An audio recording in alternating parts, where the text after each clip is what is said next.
The Eighth Amendment predominantly is important because it protects against cruel and unusual punishment. So, again, in this country, there's limits to the type of punishment that could be given to you. For example, someone's accused of stealing a loaf of bread from a convenience store, they're not going to have their hand chopped off, right? There's no torture that's going to be used against an American citizen. It also protects against excessive bail and fines. So, like for example, that same shoplifting case, right? You steal a loaf of bread from a convenience store, they set your bail at $25 million, or they fine you $30 million, right? That doesn't the punishment doesn't fit the crime. So again, that's the overall sort of like take from the slide. Eighth Amendment protects against cruel and unusual punishment and prevents you from being exposed to like excessive bail and fines. It's also important to note the relevance of capital punishment to the Eighth Amendment. So this map shows you the number of executions that have been performed in states in the last 5 years. It also shows you if they are a state that allows the death penalty or a state that has forbidden the death penalty.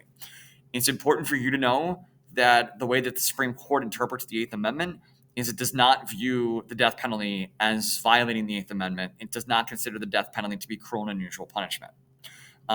So the death penalty itself is not deemed to be by the Supreme Court to be cruel and unusual. However, the Supreme Court has occasionally jumped in and limited the state's use of the death penalty in one way or another.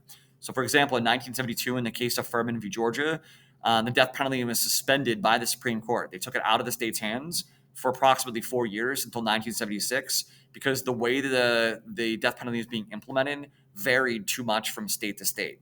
The other thing that was definitely making the Supreme Court uneasy is the racial disparity that was involved in the implementation of the death penalty.